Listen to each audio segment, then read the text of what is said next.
வாக்குதான் நம்ம பார்க்க போகிறோம். அவர் என் மேய்ப்பர் என்கிற தலைப்புல நம்ம தேவ செய்தியை பார்க்க போறோம். யார் நம்முடைய மேய்ப்பர்? ஆண்டவராகிய இயேசு கிறிஸ்து நம்முடைய மேய்ப்பர். சங்கீதம் 23 2ஆம் வசனத்தை தான் நம்ம வாசிக்கிறோம். 2ஆம் வசனத்தை தான் இந்த மாதம் முழுவதும் நம்ம சிந்திக்க போறோம். யாருக்கு தெரியும்? முன்னாடியே நீங்க கேட்டிருப்பீங்கல்ல, யூடியூப்ல கேட்டீங்களா? கேட்டுக்கலாம். கர்த்தர் என் மேய்ப்பராக இருக்கிறார், நான் தாழ்ச்சியடையேன். 2ஆம் வசனத்தை சேர்த்து சொல்லுங்க பாருங்க. அவர் என்னை உள்ள இடங்களில் வைத்து அமர்ந்த தண்ணீர் அண்டையில் என்னை கொண்டு போய் விடுகிறார். அவர் என்னை உள்ளுள்ள இடங்களில் வைத்து அமர்ந்த தண்ணீர் அண்டையில் என்னை கொண்டு போய் விடுகிறார். ஆண்டவர் மேய்ப்பர். நம்மளாம் யாரு? ஆடு. மேய்ப்பர் தெரியுமா? மேய்ப்பர் பார்த்துருப்பீங்களா? ரோட்ல ஆடு மேய்க்கிறோம், மாடு மேய்க்கிறவங்க பார்த்துருப்பீங்க.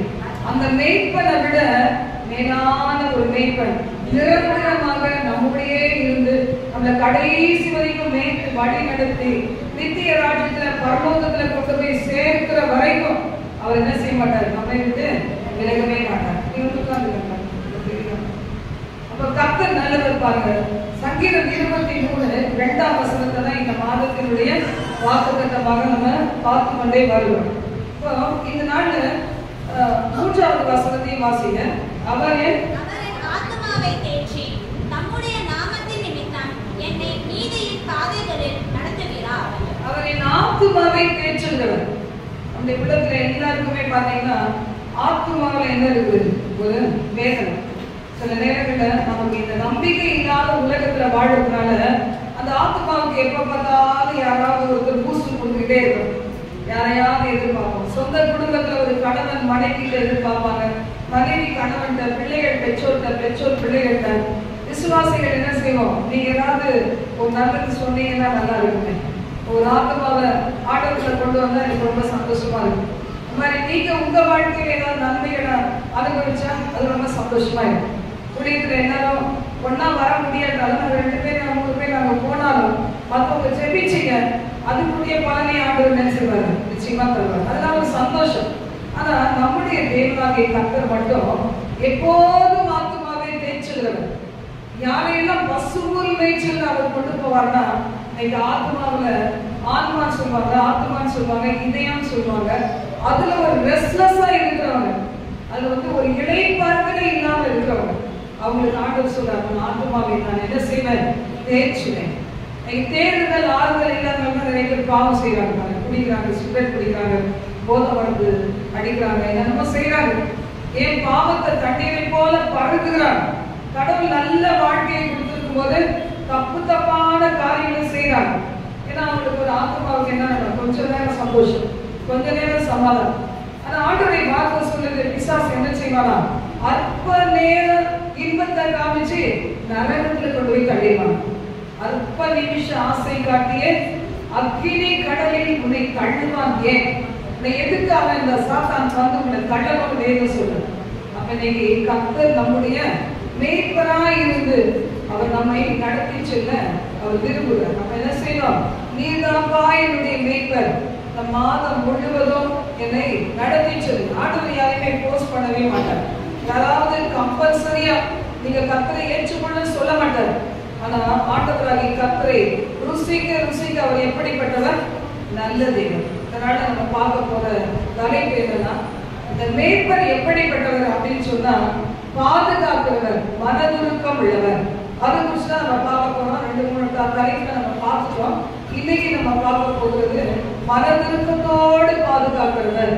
மார்க் 6ஆம் அதிகாரம் 31 முதல் 42 வசனங்கள்ல வாசிப்போம். ஒரு சில வசனங்கள் வாசிக்கலாம். மார்க் 6:31 முதல் 42. அவர் அவர்களை நோக்கி மன்னாந்தரமான ஓரிடத்தில் தனித்து சற்றே இளைப்பாறும்படி போவோம் வாருங்கள் என்றார். ஏனெனில் வருகிறவர்களும் போகிறவர்களும் அநேகராய் இருந்தபடியினால் போஜனம் பண்ணுகிறதற்கும் அவர்களுக்கு சமயமில்லாதிருந்தது. அப்படியே அவர்கள் தனிமையாய் ஒரு படவில் ஏறி மனாந்தரமான ஒரு இடத்திற்கு போனார்கள். அவர்கள் புறப்பட்டு போகிறதை ஜனங்கள் கண்டார்கள்.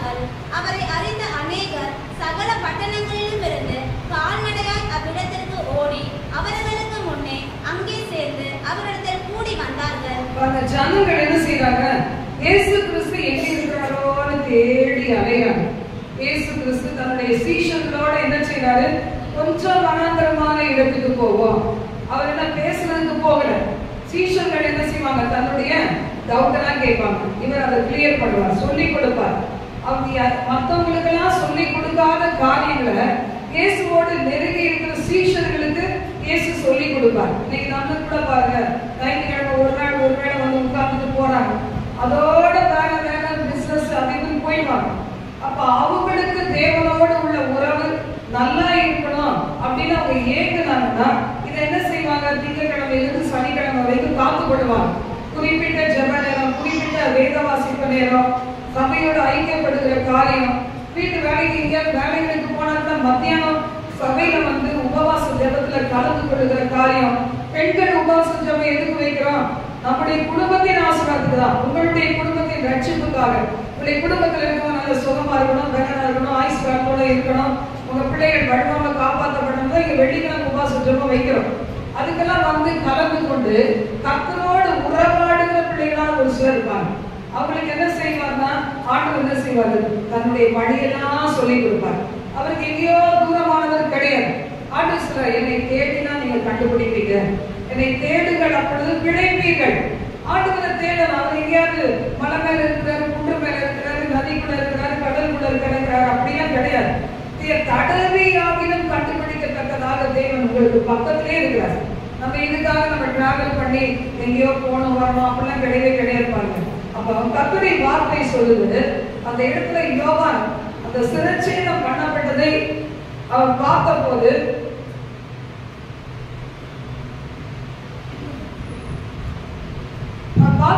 பாருங்க, ஆண்டவர் கேட்ட போது ரொம்ப மனசுக்கு எப்படி இருந்திருக்கும்? எப்படியுமே ரொம்ப கஷ்டமா தான் இருக்கு. ஆனா ஆண்டவர் பாருங்க, அந்த இடத்தை விட்டு விலகி தன்னுடைய சீஷர்களோட போய் கொஞ்ச நேரம் இணைப்பார்வோம்னு சொல்லிட்டு போறாரு. ஜனங்கள் வரதும் போறதுமா இருக்காங்க. அவருக்கு சாப்பிடுறதுக்கு கூட நேரம் இல்லை, சீஷர்கள் சாப்பிடுறதுக்கு நேரம் இல்லை. அப்படி போகும்போது பாத்தீங்கன்னா அந்த அங்க போறாரு ஆண்டவர் தெரிஞ்ச உடனே அநேகம் ஜனங்கள் என்ன செய்யறாங்களா? ஓடி வருகிறாங்க. எதுக்கு ஓடி வராங்க? ஆத்மாவை தேய்ச்சுற வார்த்தைகள் கிடைக்கும், ஆறுதல் கிடைக்கும், சரீரத்துல சுகம் கிடைக்கும், பலன் கிடைக்கும், ஒரு குருடனுக்கு பார்வை கிடைக்கும் அப்படின்னு சொல்லி என்ன செய்யறாங்க? ஓடி வராங்களா? வாசிப்போம். இயேசு கரையில் வந்து அநேக ஜனங்களை கண்டு அவர்கள் மேய்ப்பனில்லாத ஆடுகளைப் போல் இருந்தபடியால் அவர்கள் மேல் மனதுருகி அநேக காரியங்களை அவர்களுக்கு உபதேசிக்க தொடங்கினார். அவர்களை பார்த்தபோது அவர் என்ன செய்தாராம்? மனது உருகினார். உங்களுக்கு மேய்ப்பன் இல்லையே, இந்த வழிநடத்த ஆட்கள் இல்லையே, சரியான பாதையை சொல்லி தரத்துக்கு யாருமே இல்லையே அப்படின்னு மனதுருகி அவர்களுக்கு உபதேசிக்க துவங்கினார். அவர் உபதேசம் பண்ணதுதான் நமக்கு மலை பிரசங்கம் தெரியும். மத்திய 5ஆம் அதிகாரம் நமக்கு தெரியும் பாருங்க. உபதேசிக்க துவங்கினார். ஒரு மனிதன் என்ன செய்யணும்? இந்த வாழ்க்கையை நிலையற்றது முதல்ல அறிந்து கொள்ளும். இந்த வாழ்க்கையை தாண்டி வருவது நிலையான வாழ்க்கை. அந்த நிலையான வாழ்க்கை ஆண்டவராக இயேசு கிறிஸ்துவை ரட்சகராக இருதயத்தில் ஏற்றுக்கொண்டவர்களுக்கு உண்டு. ரட்சகராக இயேசு கிறிஸ்துவை அறியாதபடி எவ்வளவு சன்மார்க்கமான காரியங்கள் செய்தாலும் பரலோகத்துக்கு செல்ல முடியாது. அவர் தான் நமக்காக என்ன செய்தார்? எத்தனையோ ஆடுகள், எத்தனையோ மாடுகள், எத்தனையோ புறாக்கள், எத்தனையோ பறவைகள் அடிக்கப்பட்டு ஆண்டவராக இயேசு தன்னை பலியிடுறதுக்கு முன்னாடி அடிக்கப்பட்டிருந்தது. ஏன்னா ரத்தம் சிந்துதல் இல்லாமல் பாவ மன்னிப்பு இல்லை. அதனால அத்தனை எல்லாம் பலியாகிற இடத்துல அப்படியும் ஜனங்கள் விடுதலையாக்கப்படாததுனால, பாவ விமோசனம் பெறாததுனால ஆண்டவர் என்ன செய்தார்? தன்னையே ஒப்பு கொடுத்தார். ஆண்டவராக இயேசு கிறிஸ்து தன்னையே பலிபீடத்துல வச்சார், பலியாக ஒப்பு கொடுத்தார். அவருடைய ரத்தம் தான் இன்னைக்கு நம்மை சுத்திகரிக்கும் பாருங்க. இன்னைக்கு எத்தனை பேருக்கு குற்ற மனசாட்சி இருந்துட்டே இருக்கும். நான் அந்த வயசுல இந்த பாவம் செஞ்சுட்டேனே, இப்படி செஞ்சுட்டேனே, இப்படி துரோகம் செஞ்சுட்டேனே சொல்லி ஒரு குற்ற மனசாட்சி இருக்கும். அதோடய பாதிக்கப்பட்டு சந்தோஷமே அவங்களுக்கு இருக்காது வாழ்க்கை. ஆனா ஆண்டவராக இயேசு கிறிஸ்து வரும்போது வசனம் சொல்லுது, நம்முடைய பாவங்களை எல்லாம் அறிக்கையிட்டார். அவங்க நம்முடைய பாவங்களை எல்லாம் கழுவி நம்மை மன்னிக்கிறதுக்கு அவர் எப்படிப்பட்டவராக இருக்கிறார்? உண்மையுள்ள தேவன். ஹல்லேலூயா, ஹல்லேலூயா. நீங்க யார்கிட்ட வேணா நீங்க பாவ அறிக்கை பண்ணி பாருங்க. நான் கூட ஆசிரியர் இருக்கும்போது சாமியார்கிட்ட போய் பாவ அறிக்கை பண்ணி ஃபாதர், இப்போ நம்ம ஃபாதர் பாஸ்டர் சொல்ற மாதிரி சாமியார் உட்கார்ந்துருக்காரு. ஒரு ஸ்கிரீன் மாதிரி இருக்கும், நல்லா மூஞ்சி தெரியும். அந்த பக்கம் அவர் உட்காந்துருக்கா, இந்த பக்கம் அந்த ஒரு கூடு மாதிரி இருப்பாங்க. நம்ம உட்காந்துட்டு பாவத்தை தான் சொல்லணும். ஆனா என்ன சொல்லியிருப்பான் பாருங்க, டீசெண்டான பாவம் சொல்லுவோம், இன்டீசெண்டா ஏதாவது இருக்கா, இந்த போய் நாட்டில் சொன்னா என்ன நினைப்பான்னு தெரியாது அப்படின்னு என்ன செய்வான், டீசெண்டா போய் சொன்னேன் கீழ்படியில இதான் சொல்லுவான், அதை தான் சொல்லுவான், மூச்சை விட மாட்டான். அவருக்கு ஒரு பனிஷ்மெண்ட் மாதிரி சில ஜபங்கள் சொல்லுவார், அதை 10 முறை சொல்லி 1 முறை சொல்லி சொல்லுவோம். அது விளையாட்டா தான் இருக்கும். ஆனா அதுல வந்து எனக்கு பாவ மன்னிப்பு உண்டானதே கிடையாது. நாங்க அதை ஜாலியா எடுத்துருக்கோம். விருது எடுக்கணும்னா இது முன்னாடி இதை பண்ணணும் அப்படிதான் நாங்க இருந்தோம். அப்போ ஆண்டவருக்கு எங்களுக்கு சம்மதமே கிடையாது. ஆனா என்னைக்கு கர்த்தராகிய தேவனுடைய வார்த்தைகளை அறிஞ்சோமோ, ஆண்டவருடைய சமூகத்துல மனம் கசந்து அழுது எங்களுடைய பாவத்தை உணர்ந்து, நான் தனியே என்னுடைய பாவத்தை உணர்ந்து ஆண்டவருக்கு அறிக்கை செய்து கடைசியில கர்த்தர் ரட்சித்தார். ஆண்டவருடைய வார்த்தை சொல்லுது, நீ உமது அடியாளின் புத்திரன், நான் உமது அடியாளின் புத்திரனும் உங்கள் ஊழியக்காரமா இருக்கிறேன், என் கட்டுகளை அவிழ்த்து விட்டேன். அதுதான் எங்களுடைய ரட்சிப்பின் வசனம். ஆண்டவர் பாருங்க உங்க எல்லாருக்கும் அப்படி நிச்சயத்தை கொடுத்திருக்கிறாரா? எத்தனை பேர் கொடுத்திருக்கிறாரு? அல்லேலூயா, அல்லேலூயா. இன்னைக்கு மரிச்சு நம்ம பக்கத்துக்கு போயிடலாமா? ஆண்டவர் வருவோம் தான் போலாமா? யோசிச்சு பாருங்களேன். அப்போ ஆண்டவராகிய கர்த்தர் இதை சொல்றதுக்கு தான் ஒவ்வொரு ஜனங்கள் தேடி வந்த ஜனங்களை பார்க்கும்போது என்ன செய்தாரா? மனதுருகி பிரசங்கம் பண்ணாரா? நம்ம எல்லாம் டைம் வச்சிருக்கோம் பாத்தீங்களா? இந்த டைம் கூட நம்ம முடிச்சிடணும்னு நம்ம வச்சிருக்கிறோம். 3 நாள் ஆனா கூட அவங்க என்ன செய்ய மாட்டாங்க, அசையவே மாட்டாங்க. அந்த கிருபை பொருந்தின வார்த்தைகள் அது பேசும்போதே ஜனங்களுக்குள்ள விடுதலை கிடைக்கும். இப்ப நீங்க உட்கார்ந்து இருக்கீங்க, உங்களுக்கு விடுதலை இல்லை நினைக்கிறீங்களா? முதல்ல ஜெபம் தொடங்கி இப்ப வரைக்கும் தேவன் விடுதலை கொடுத்துட்டே இருக்கிறார். யாருக்கெல்லாம் தேவையோ உங்களுக்கு சுகத்தை கொடுத்துட்டே இருக்கிறார். பாவங்களது விடுதலையை கொடுத்துட்டே இருக்கிறார். உங்களை வஞ்சிக்கிற ஆவியிலிருந்து உங்களை விடுதலை ஆக்கி கொண்டே இருக்கிறார். கர்த்தரை ஆவியானவர், கர்த்தருடைய ஆவியானவர் எங்கே உண்டோ அங்கே விடுதலை உண்டு. உங்களை அந்நிய பாஷை பேசாம இருக்கலாம், ஆவியானவர் இறங்கிக் கொண்டே இருக்கிறார், உங்களை நிரப்பிக் கொண்டே இருக்கிறார், உங்களை இருதயத்தின் காயத்தை கட்டி கொண்டே இருக்கிறார், உனக்காக நான் இருக்கிறேன் சொல்லிக் கொண்டே இருக்கிறார். பாருங்க, அவர்தான் நம்முடைய தெய்வம். ஹல்லேலூயா, ஹல்லேலூயா. அப்ப பாருங்க எத்தனை நாள் அவங்க சாப்பிடாம இருந்தாங்க. வாசிக்க தொடர்ந்து வாசிப்போம். வெகு நேரம் சென்ற பின்பு அவருடைய சீஷர்கள் அவரிடத்தில் வந்து, இது வனாந்தரமான இடம், இது வனாந்தரமான இடம் ஆண்டவரே, சீக்கிரமா ஜனங்களை என்ன செய்யும், அனுப்பி விடலாம். அந்த டிஃபன் இருக்கு எல்லாருக்கும். அது ஞாயிற்றுக்கிழமை காலையில் நமக்கு தேவன், வெள்ளிக்கிழமையில சில நாட்கள் நம்ம கொடுக்குறோம் பாத்தீங்களா? ஆண்டவர் ஆயத்தப்படுத்தி வச்சிருக்கிறார், சாப்பிட்டு போலாம், ஒன்றும் பிரச்சனை கிடையாது.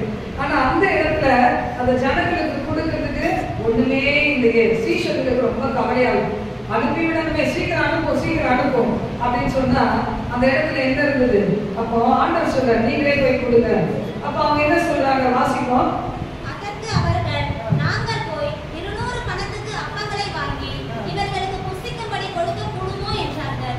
அதற்கு அவர், உங்களிடத்தில் எத்தனை அப்பங்கள் உண்டு, போய் பாருங்கள் என்றார். அவர்கள் பார்த்து வந்து 5 அப்பங்களும் 2 மீன்களும் 5 அப்பங்களும் 2 மீன் தான் ஒரு பையன் வச்சிருக்கான் அப்படின்னு கேள்விப்பட்டு இவ்வளவுதான் இருக்குதுன்னு சொல்லும்போது ஆண்டவர் என்ன செய்தாரு? எல்லாம் ஒழுங்கா உட்காருங்க. ஒழுங்கா என்னது முக்கியமா? உயிரை விட அதிகமா மேன்மையானது அப்படின்னு வேணும் சொல்லுவாங்க. இங்கேயே சீட்டிக்கிட்டு இருந்தா ஸ்கூல்ல எப்படி இருக்கீங்க நீங்க? ஸ்கூல்ல அப்படின்னா பாடம் எப்படி வரும்? கீழ்ப்படுதல் இருக்கணும், ஒழுங்கா இருக்கணும் இல்ல? எல்லாருக்குமே சின்ன பிள்ளைல இருந்து அந்த புத்தி வரணும். பாருங்க, ஆண்டவர் சொல்றாரு, என்னதான் பசியா இருந்தாலும் சரி, ஒரு ரோவுக்கு 50 பேரா உட்கார வைக்கிறார். உட்கார வச்சு என்ன செய்யறாரு? அந்த சாப்பாடை நீங்க பிளஸ் பண்ணி சீஷர்கள் கையில அந்த 5 அப்பம் 2 மீன் தான் பிளஸ் பண்ணிட்டு கொடுக்குறாரு. அதை அவங்க பரிமாறும் போது பாத்தீங்கன்னா 5000 ஆண்கள் சாப்பிட்டாங்க. அப்ப ஆண்கள் சாப்பிட்டாங்கன்னா அவங்களுடைய மனைவி இருப்பாங்க, பிள்ளைகள் இருப்பாங்க, இப்படி குடும்பங்கள் வந்திருக்கும், ஜாயிண்ட் ஃபேமிலி வந்திருக்கும். எவ்வளவு பேர் சாப்பிட்டுருப்பாங்க பாருங்க. அவ்வளவு பேர் சாப்பிட்டு நிறைவாய் சாப்பிட்டாங்க. இந்த மாதத்தை குறிச்சு கூட நீங்க நினைச்சுக்கலாம், இந்த மாதம் என்னென்ன மீன் சொல்ல வரப்போறோம் தெரியலையே, நான் எப்படி சமாளிப்பேன், எனக்கு வர்றதே கொஞ்சம் அமௌண்ட் தானே, ஒரு சிலருக்கு 10,000 ரூபாய். நான் நேற்று தினத்துல அதை கேட்கும் போது பாத்தீங்கன்னா 12,000 ரூபாய் சம்பளம். அதுக்கு பஸ்ஸுக்கு செலவுக்கு போய் எவ்வளவோ தூரம் அழிச்சு பாருங்க. சில பிள்ளைங்களுக்கு நல்ல வேலை கிடைக்கும், வீட்டு வேலை செய்யறவங்க கூட பாருங்க 30,000 ரூபாய் சம்பாதிக்கிறேன். அவ்வளவு உழைப்பு, அவ்வளவு சம்பளமும் கிடைக்குதுன்னா அவ்வளவு உழைப்பு இருந்தாலும் சம்பளம் கிடைக்கும்ல. அந்த மாதிரி அப்போ அந்த மாதிரி அவ்வளவு இப்படிதான் இருக்குது ஆண்டவரே. 10,000 தான் இருக்கு, 5,000 தான் இருக்கு, இல்ல 20,000 தான் கையில இருக்கு. நிறைய பேருக்கு லட்சக்கணக்கில் வரும். ஆனா அவங்களையும் கர்த்தர் நடத்ததான் செய்யறாரு. கர்த்தர் இல்லை, அவங்களே அவங்க நடத்திடுவாங்க. கையில 2 லட்சம் 2 லட்சம் ரூபாய் மாசம் வந்துச்சுன்னா ஆண்டவரே தேவைன்னு போயிடுவாங்க. இந்த 10,000 ரூபாயில நம்ம உண்மையா இருந்தா தேவன் 50,000 ரூபாய் கொடுப்பார். 50,000 ரூபாய் உண்மையாக 1,00,000 கொடுப்பார். என் பிள்ளைகள் எல்லாம் பாருங்க, கொஞ்சம் கொஞ்சமாக தேவன் உயர்த்தினார்.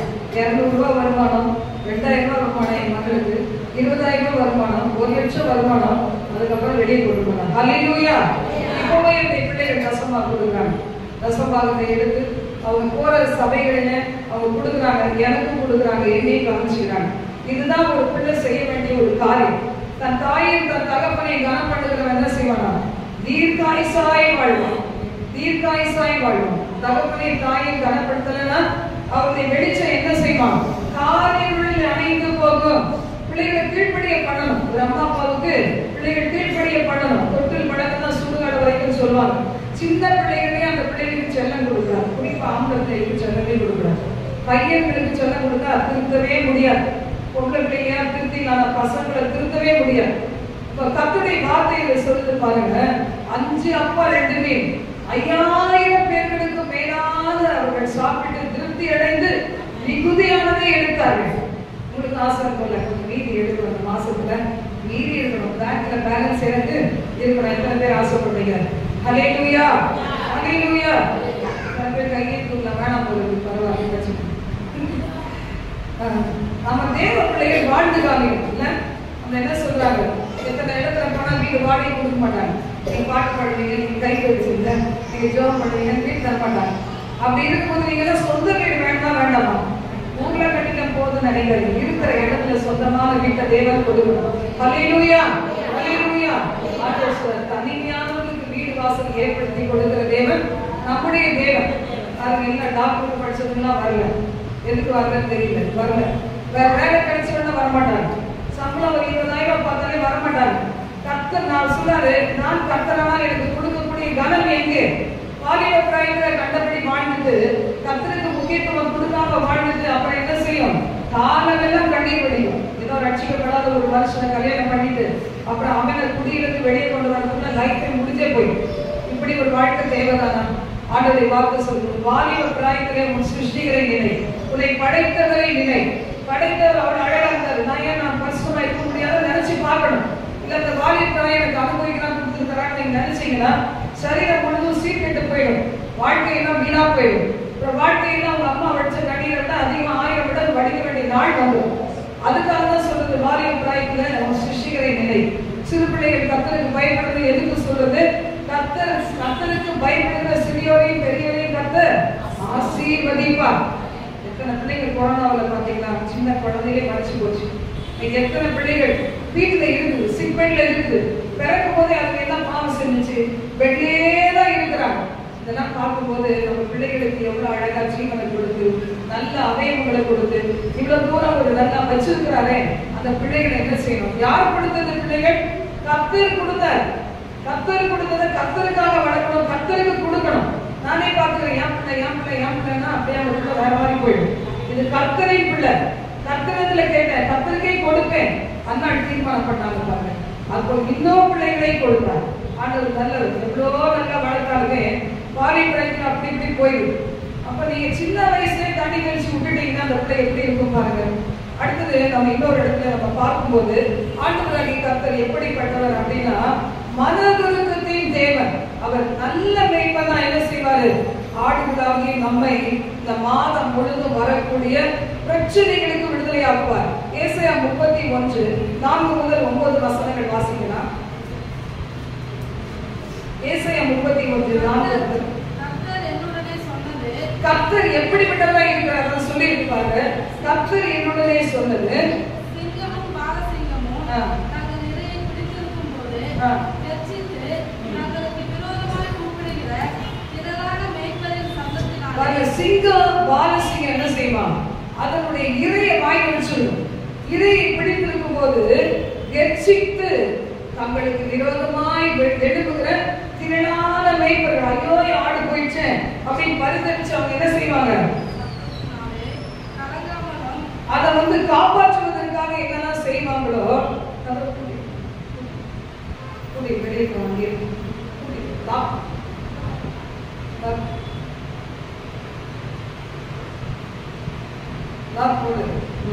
இதுல பார்க்கும்போது அவர்கள் கூப்பிடுகிற திரளான மேய்ப்பரின் சத்தத்தினால் கலங்காமலும் அவர்களுடைய அமளியினால் பணியாமல் இருக்கிறது போல. இன்னைக்கு நம்ம விழுங்க பார்க்கிற சாத்தான் வாயில எடுத்து விழுகணும்னு நினைக்கும் போது ஆண்டவர் செய்ய மாட்டாரு. பெருசா காமிப்பான் கோலியாத், அப்பா நீ இவ்வளவு பெரியவன், நீ ஒண்ணே இல்ல, நான் உன்னை விடுத்துருவேன் அப்படின்னு சொல்ற அந்த பிசாசுக்கு ஒப்பு கொடுக்க மாட்டான். உங்களை ஒப்பு கொடுக்க மாட்டார். கண்ணு அக்கினி இறங்கட்டும். அந்த கால வல்லமைகள் எத்தனை அந்த காலம் இங்க இருக்கு தெரியுமா? ஒவ்வொரு கண்ணும் பரிசுத்தமா, ஒவ்வொரு கண்ணும் அக்கினி இருக்கணும், வாழ்த்துகிற இருதயம் இருக்கணும். வாழ்த்துகிற இருதயம் இருந்தாலும் நம்ம வாழ முடியும், அப்படின்னா வாழவே முடியாது பாருங்க. இப்ப வசனம் சொல்லுகிறது, ஒரு இறைய பிடிச்சிருக்கிற ஒரு கரடி, ஒரு சிங்கம், ஒரு பால சிங்கம் இறைய பிடிச்சிருக்கு, அது தனக்காக இறையை பிடிச்சிருக்கு. அந்த நேரத்துல அதை இழந்து போயிடக்கூடாது.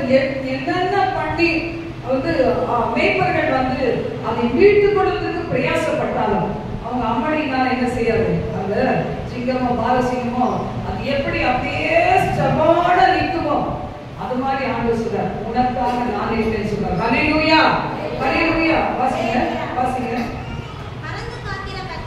பறந்து காக்கிற பட்சிகளை முடிச்சுட்டே இருக்க படிங்க.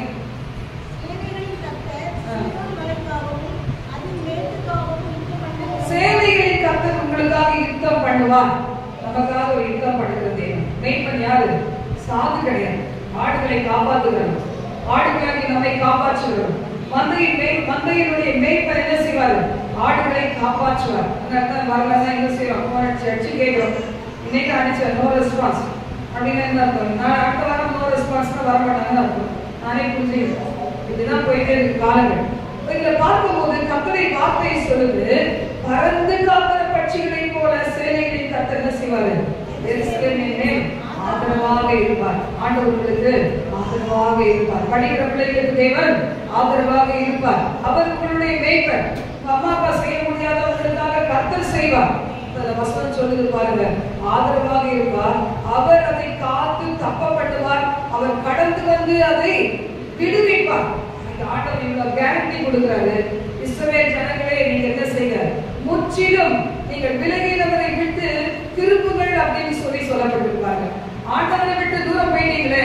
சில பேர் சொல்லுவாங்க, கல்யாணத்துக்கு முன்னாடிலாம் அக்கினியா இருந்தேன், பயரா இருந்தேன், ஆண்டவர் மேல அவ்வளவு அன்பு வச்சிருந்தேன். கல்யாணத்துக்கு பின்னாடி என்னாச்சு? நிக்க முடியல, எதிர்ப்புல தாங்க முடியல, போகக்கூடாதுன்னு சொல்லிட்டாங்க, பைபிள் வாசிக்கூடாதுன்னு சொல்லிட்டாங்க. எங்க வீட்டுல கூட எவ்வளவு எதிர்ப்புகள் இருக்கதான் செஞ்சுச்சு.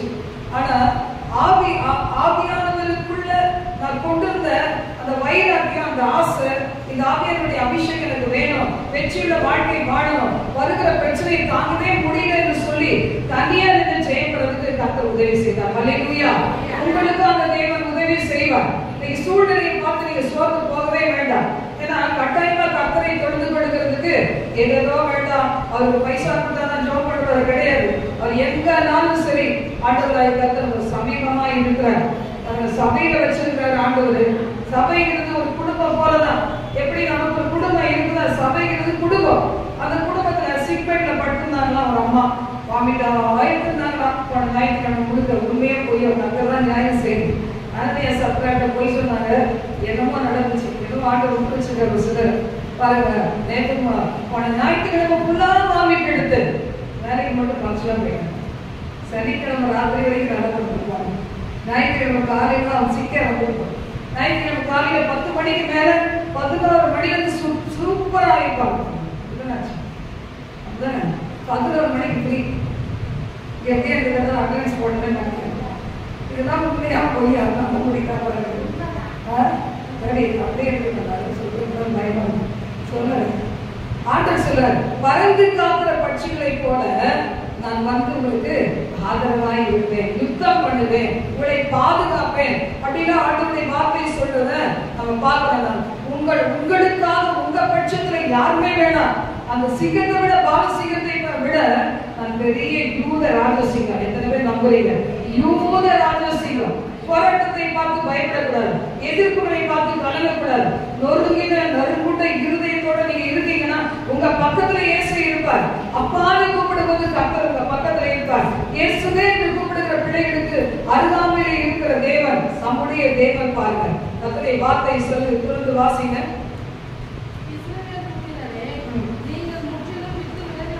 இஸ்ரவேல் புத்திரரே, நீங்கள் முற்றிலும் விலகினவரிடத்திலிருந்து திரும்புங்கள், அவரிடத்துல திரும்புங்கள் சொல்றார்.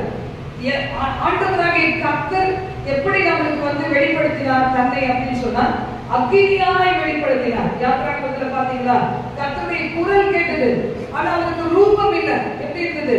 அக்கினியாய் வெளிப்பட்டார், அக்கினியாய் வெளிப்பட்டார் அப்படின்னு பார்க்கணும். அக்கினி ஏதாவது ஒரு ரூபம் மாற்ற முடியுமா? அந்த செல்போன் கவர் மாதிரி அந்த ஆண்டவருக்கு இந்த ரூபம் கொடுக்க முடியுமா? அக்கினியை போல வரைஞ்சி அதுக்கு ஒரு பிரேம் பண்ண முடியுமா?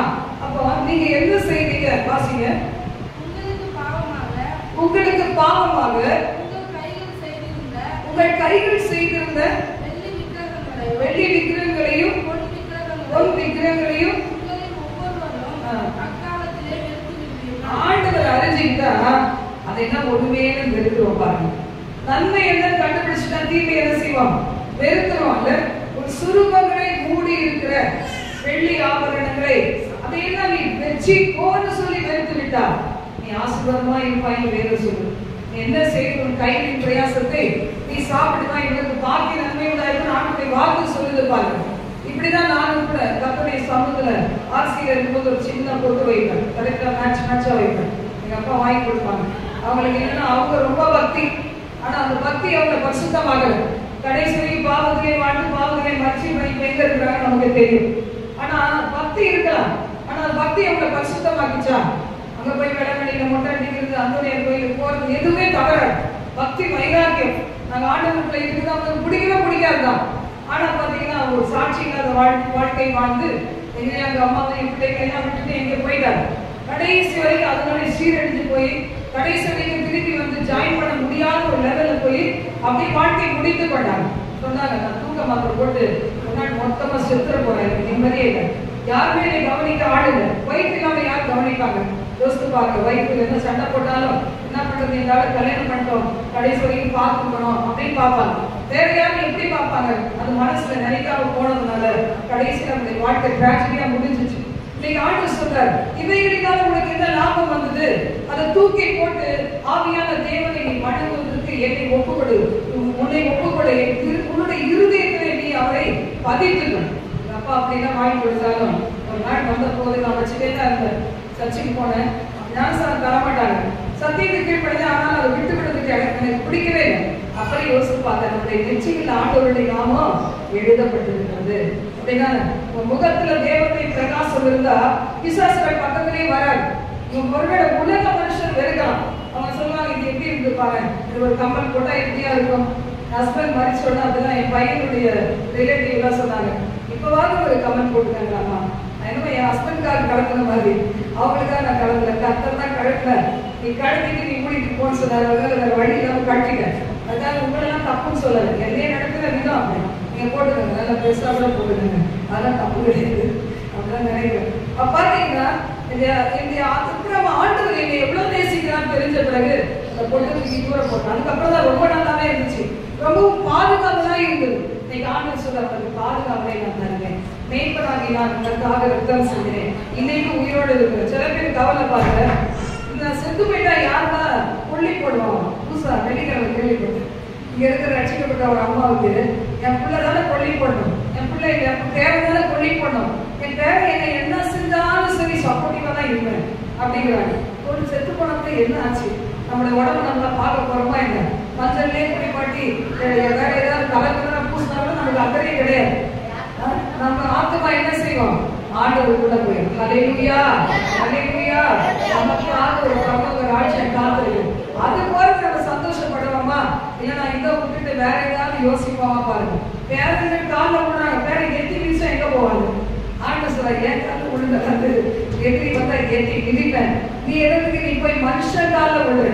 மனுஷன் காலில் விழுந்து பாருங்களேன், வயசாகும் போது ஒரு பலவீனம் வரும், ஒரு கஷ்டம் வரும், யாருக்கு கடைசி பார்க்குற ஒரு சந்தேகம் வரும், எல்லாருக்கும் உள்ளதான். ஆனா ஆண்டவர் சொல்றாரு, உன் தாயும் உன் தகப்பனும் உன்னை கைவிட்டால் நான் கைவிட மாட்டேன். உன் மகனையோ உன்னை மகளையோ உன்னுடைய மனைவியோ உன்னுடைய கணவனையோ எதையோ என்னை விட அதிகமா நேசிக்காதன்னு சொல்லியிருக்கிறார். ஹல்லேலூயா. சொல்லும்போது கஷ்டமா தான் இருக்கும், பிராக்டிக்கல் வாழ்க்கை வரும்போது தானா வந்துடுவீங்க, இயேசு எனக்கு போதும்னு சொல்லி. ஹல்லேலூயா. லைஃப் லாங் கேரண்டி அவர்கிட்ட இருக்கு. உயிரை கொடுத்து ஜீவனை கொடுத்து. சில பேர் கேட்பாங்க, சீக்கிரம் செத்து போயிடணும் பயமா இருக்கு, எந்த வியாதி இருந்தா செத்துருவோம் பயமா. அப்படி கிடையாது. ஆண்டவருக்குள்ள இருக்கிறவங்களுடைய வாழ்க்கை எப்படி? இந்த உலகத்துலதான் கண்ணீர், இந்த உலகத்துலதான் வியாதி, இந்த உலகத்துலதான் துக்கம், இந்த உலகத்துலதான் சத்துருவின் போராட்டம், 1000 சவால்கள், இந்த உலகத்துலதான் பாவம். ஆனா பரலோக ராஜ்யத்துல எதுவுமே இல்லை. மகிமையான பரலோகம். ஹல்லேலூயா. பாடலாமா? நம்ம சேர்த்து பாடலாமா? மகிமையான பரலோகம் இருக்கையிலே நீ மனமடிந்து போவதில்லையோ. மகிமையான பரலோகம் இருக்கையிலே நீ மனமடிந்து போவதில்லையோ. ஆத்தி கேட்ட அந்த இயேசு இருக்கையிலே நீ அன்பி அன்பி வாழவில்லையோ. ஆத்தி கேட்ட அந்த இயேசு இருக்கையிலே நீ அன்பி அன்பி வாழவில்லையோ.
சகோதரர்கள். ஆனா என்ன செய்ய முடியல? இந்த பெலிஸ்தீனாவி கோலியாத்துடைய சவாலுக்கு நின்று பிடிக்க முடியல. அது சொல்ற, நீங்க தான் வீரர்கள் தானே, ஒருத்தர் வாங்கணும். நீங்க கும்பிடுற, நீங்க வணங்குகிற, நீங்க நம்பி இருக்கிற இஸ்ரவேலின் தேவனாகிய அந்த கர்த்தரை, சேனைகளின் கர்த்தரை நான் நிந்திக்கிறேன், அவமானப்படுத்துகிறேன், தூஷிக்கிறேன். வாயை பார்க்கலாம் ஒருத்தன் அப்படின்னு சொல்றான். இப்படி போல அப்படிதான் நமக்கு சவால் விடுது. யார் வந்து நீங்க பெருசா ஏசாயிட்டுன்னு சொல்றீங்க, நிப்பீங்களா? எங்களுக்கு தான் நிற்க முடியுமா? இந்த பணத்துக்கு முன்னாடி, பதவிக்கு முன்னாடி, ரூல்ஸுக்கு முன்னாடி, ரெகுலேஷன்ஸ் முன்னாடி நிற்க முடியுமான்னு கேட்கிறாங்க. ஆனா அப்ப நம்ம எப்படி இருக்கிறோம்? தாவீதை போல.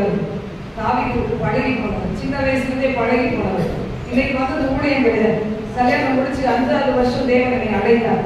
அப்ப இருந்தே தேவன் அழைத்து உருவாக்கி அந்த நாள்ல இருந்தே இந்த நாள் வரைக்கும் அவர் நடத்திட்டு வராருன்னா, ஒரு சாதாரண என்ன சொல்லுவாங்க பாருங்க, எதையும் பார்த்து நம்ம பயப்படுறது கிடையாது. இந்த கல்லின் மேல் மோதுகிறவன் நொறுங்கி போவான். இந்த கல் எதன் மேல் விழுகிறதோ அவன் நொறுங்கி போவான். பாதாளத்தின் வாசல்கள் சபை ஒண்ணு அடிச்சுக்கவே முடியாது. ஏன்னா இடம் மாறும், அதை அடிச்சுக்க முடியாது. நிக்க சொல்லுக்கு தெய்வம் துணைப்பாரு. கட்டுறவனுக்கு ஒரு வீடு, கட்டாதவனுக்கு நிறைய வீடு. அது மாதிரி நமக்கு 2வது வீட்டுல கொண்டு வந்துருக்கிறார். எங்க கொண்டு போக தெரியாது. ஹல்லேலூயா, ஹல்லேலூயா. நம்ம கர்த்தருடைய வார்த்தை சொல்லுது பாருங்க, நானே நல்ல மேய்ப்பன், அவரே என்னுடைய நல்ல மேய்ப்பன். இன்னைக்கு நம்ம சொல்லணும். உலக பாட்டை பாத்தீங்கன்னா சூலகத்தை சாலமோனை பத்தி சொல்லிருக்கு. அந்த அதிகாரத்துல கிறிஸ்துவும் மனவாட்டியும். இன்னைக்கு நம்மலாம் யாரு? கிறிஸ்துவுக்காக அவரோடு வாழ தெரிந்து கொள்ளப்பட்ட பிள்ளைகள். அப்ப என்ன செய்யணும்? மணவாளன் இயேசுக்கு உத்தமமா இருக்கணும். அப்போ கிறிஸ்துவாகிய மணவாளனுக்கு ஏற்ற மணவாட்டியாக நம்ம என்ன செய்யணும்? நம்மள உருவாக்கி கொண்டே இருக்கணும். ஆண்டவருக்கு ஒப்பு கொடுத்துட்டே இருக்கணும். தேவனுக்கு பிரியமில்லாததை விட்டு விலக வேண்டும். பொய் சொல்றது விட்டு முதல்ல வெளியே வரணும். பொய் சொல்லக்கூடாது, ஏமாற்றக்கூடாது. ஊழியக்காரி தானே என்ன செய்வா அப்படி ஏமாற்றக்கூடாது. அது மாதிரி பிள்ளைகள் ஒவ்வொருவருமே நம்ம ஒருத்தருக்கு ஒருத்தர் என்ன செய்யக்கூடாது? பொய் சொல்லாம இருக்கணும். நம்ம எல்லாம் கிறிஸ்துவின் அவயவங்கள். இது என்ன பொய் சொல்றது, இதுல என்ன மறைக்கிறது? எல்லா காரியமும் எல்லாருக்கும் தெரியும். ஒரு சகோதரி சொன்னாங்க, அவங்க பாஸ்டரா இருக்காங்க. அவங்க சொன்னாங்க, எங்களுடைய சபையில 12 மணி நேரம் ஊழியம், தொடர் ஜெபம். அதுல என்ன செய்வாங்களாம்? ஒரு குடும்பத்துக்கு 1 மணி நேரம். அவங்க வந்து அந்த குடும்பத்தில் உள்ள கஷ்டங்களை சொல்லுவாங்க. உடனே கூட இருக்கிறவங்க அவங்களுக்கு ஜெபம் பண்ணுவாங்க. அப்படியே காலையில இருந்து 12 மணி நேரம் முடிஞ்ச பிறகு அவங்களுக்கு சாப்பாடு போட்டு அனுப்புறாங்க. அப்ப அங்க உள்ள ஒரு குடும்பத்தில் உள்ள பிரச்சனை எல்லாருக்குமே தெரியும். ஆனா ஆனா யாராவது சண்டை போடுறாங்களா, ஃபைட் போடுறாங்களா? அவங்களுக்கு தேவை ஃபைட் கிடையாது, விடுதலை தேவை. அதனால பாருங்க, ஷேர் பண்ணிட்டு சேர்ந்து ஜாம் பண்றாங்க. ஒரு குடும்பத்தின் பிள்ளைகள், ஒரு குடும்பத்துல எவ்வளவு நாள் நம்ம மறைக்க முடியும்? எல்லாமே வெளிரங்கமாக வேண்டிய நாள் இருக்கு. அப்ப பாருங்க, அந்த மாதிரி தேவ பிள்ளைகள் நம்ம இணைந்து வாழ்ந்தோம்னா நம்ம அசையவே முடியாது. ஒட்டியா இருப்பதில் இருவர் கூட இருப்பது நலம் இல்ல, ஒருத்தரா இருக்கிறது. எனக்கு கூட ஒரு ஆவிக்குரிய ஒரு நண்பர்லாம் இருக்கிறாங்க, எனக்கு மேல இருக்கிறாங்க, ஃப்ரெண்டு இருக்கிறாங்க, எனக்கு தாங்கக்கூடிய பிள்ளைகள் இருக்கிறாங்க. அவங்க தான் நிக்கிறேன், பார்க்கறதுக்கு தான் தனியா நிக்கிறேன். ஆனா எனக்கு கூட நிறைய பேர் கத்தர் கொடுத்துருக்கிறாங்க. அல்லேலூயா, அல்லேலூயா. நீங்க கூட அப்படி தனியா இருக்காம உங்களோட புரிந்து கொண்டு உங்களுக்காக செபிக்கிற சகோதரிகள், சகோதரிகளோட சகோதரர்கள், சகோதரோட ஐக்கியம் வைத்துக் கொள்ளும். சகோதரிகள் சகோதரர் போனா என்ன செய்யாது? அந்த ஐக்கியம் சரிப்பட்டே வராது. கர்த்தர் நல்லவர். இந்த உலகத்துல இருக்கிறவங்க இப்படிதான் இருக்கும். பரலோக ராஜ்யத்துல ஒண்ணுமே இல்லை. எப்படி இருப்போம்? தேவதூதர்களை போல இருப்போம். ஆணைக்கும் பெண்ணென்றும் இல்லவே இல்லை. எல்லாரும் தேவதூதர்கள். அப்படி இந்த உலகத்துல இருக்கிறவங்க ஒரு டிஸ்டன்ஸ் கீப் அப் பண்ணாதான் நம்ம நல்லா கஷ்டமாய் வாழ முடியும். இதை விட்டுட்டு எனக்கு வயசாகி போச்சு, நான் பாத்துக்கிறேன், அதை பாக்குறேன், இதை பாக்குறேன்னா உழுந்து போயிடுவோம். பாருங்க, தாவீதுடைய சகோதரர்கள் எல்லாம் பயப்படுறாங்க. ஒரு வீரன் கூட அந்த கோலியாத்தை முடியறதுக்கு வரவே இல்லை. தாவீது சொல்றாரு, என்ன நான் வருகிறேன், எனக்கு தெரியும் இந்த ஆண்டவர் என்னோட இருக்கிறார், எனக்கு தெரியும். நீ நிந்தித்த இஸ்ரவேலின் தேவனாகிய சேனைகளின் கர்த்தர் நாமத்துல நான் வருகிறேன் அப்படின்னு சொல்லி என்ன செய்யறாரு? சாதாரண கல்லு கவன் வச்சு அப்படியே அடிச்சு தூக்கி அந்த இதை நிலை வந்து என்ன சொல்றது, அதை கவன் வச்சு அந்த கல்லை நல்லா சரியா இது பண்ணும்போது அந்த கோலியாத்துடைய நெச்சி பட்டையில விழுந்து நிறுத்தி பொட்டுல விழுந்து மறிச்சு போனா நம்ம வேதத்துல வாசிக்கணும். நம்முடைய தேவன் நம்மை கொண்டு பல கோலியாத்துகளை முறியடிக்க போகிறார். நம்முடைய பட்சத்துல நமக்காக இருக்கிறார். அப்படி எழுந்து ஜெபம் பண்ணலாமா? நம்முடைய பட்சத்துல இருக்கிற ஒரு தேவன், உனக்காகவே நான் இருக்கிறேன்னு சொல்றாரு.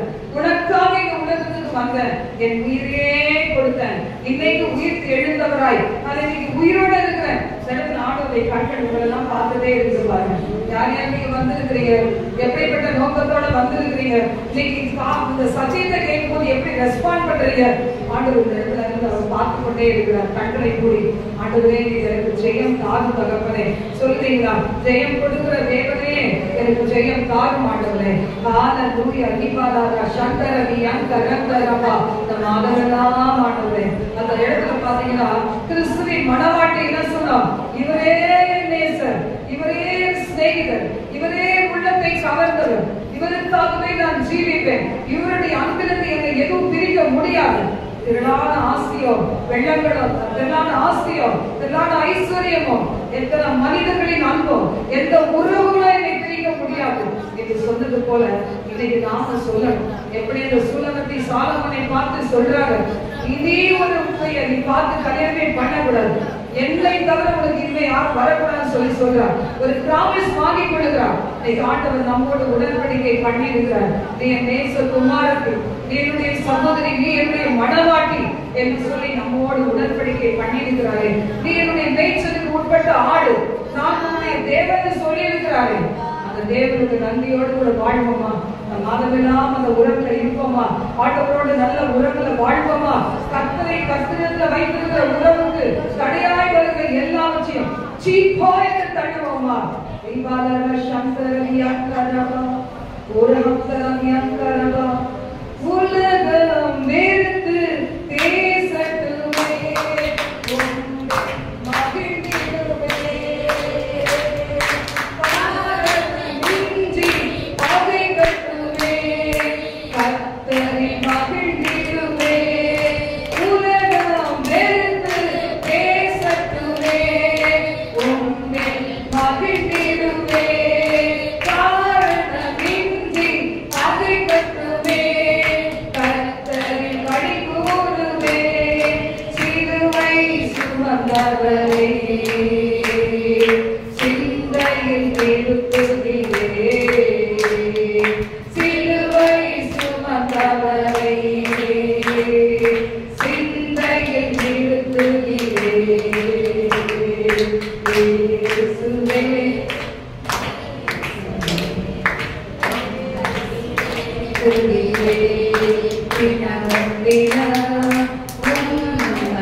So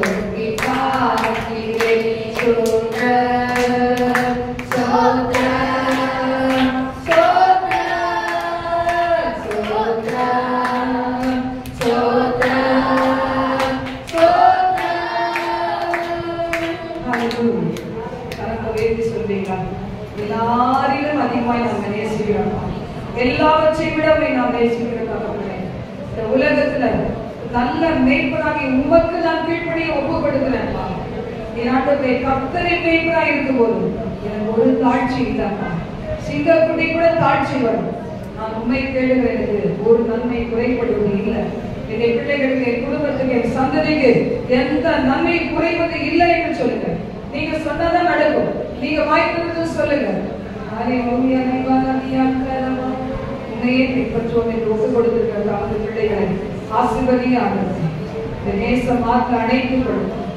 மடியிலே வைத்து தாளாட்டி அவளுக்கு நித்திரையற்ற இரவுகளை மாற்றுவேன். அந்த குடிச்சாதான், அந்த பாவம் செய்தாதான் எனக்கு தூக்கம் வரும் என்று நினைக்கிறவர்கள் தகப்பனை என் ஆண்டவருடைய அன்பினாலே வரவழைப்புக்குள்ளாக உறவிட்டு ஆண்டவரே, பாவங்களை விட்டு விலக உதவி செய்க தகப்பனே. கரவலாடுகளை மெதுவாய் நடத்துகிறவர், ஆடுகளுக்கும் ஆடுகளுக்கும் நியாயம் தீர்க்கிறவர் ஆண்டவரே, நல்ல மேய்ப்பன் ஆண்டவரே, நீதி செய்கிறவர் அப்பா. உண்மையே நாங்கள் நம்பி இருக்கிறோம். இந்த மாதத்துல எங்களுக்குரிய உடந்தைகள் பிசாசுடைய அன்றை காண்டாமிருகத்தின் கொம்பிலிருந்து, சிங்கத்தின் வாயிலிருந்து அன்றை பிடிங்கி எங்களுக்கு கொடுக்கிற தேவன், சேதமில்லாமல் எங்களை நடத்துகிற, சேதம் உட்படாதபடிக்கு காப்பாற்றுகிற தேவனாய் இருக்கிறேன். தாவீதின் தேவனாய் இருக்கிறேன். எங்கள் தேவனுக்கு நன்றி செலுத்துகிறோம். இந்த மாதமெல்லாம் தொடர்ந்து நடத்துவீரா. என் பிள்ளைகளை ஆசீர்வதித்து செவிக்கிறப்பா. அந்த ஒவ்வொரு பிள்ளைகளையும் ஆசீர்வதிக்கிறேன். வரவிருந்திருக்கிற நன்மைகள் இவருக்கு உண்டாவதாகும், என் குடும்பங்களிலே உண்டாவதாகும், என் பிள்ளைகளுக்குள் உண்டாவதாகும். ஒவ்வொருவரையும் மனதார ஆசீர்வதிக்கிறேன். கரங்களோடு கூட நடத்தட்டும். பெரிய காரியங்களை எதிர்பார்க்கிறோம். புதிய மயமெல்லாம் ஒருவருக்கே செலுத்துகிறோம். இயேசு நாமத்தில் ஜெபிக்கிறோம் பிதாவே. ஆமென். ஆமென். நாத்துமாவே கர்த்தரை ஸ்தோத்திரி. என் முழுக்கமே கஷ்டத்தை ஸ்தோத்திரி. நாத்துமாவே கர்த்தரை ஸ்தோத்திரி. சகல சமயம் நம்முடைய கர்த்தராகிய இயேசு கிறிஸ்துவின் கிருபையும் பிதாவாகிய தேவனுடைய அன்பும் பரிசுத்தாவின் அன்பும் ஐக்கியமும் சமாதானமும் சந்தோஷமும் இன்றும் சதா காலத்திலும் நாம் அனைவரும் இருப்பதாக. ஆமென். ஹல்லேலூயா. ஹல்லேலூயா. ஹல்லேலூயா. Praise God.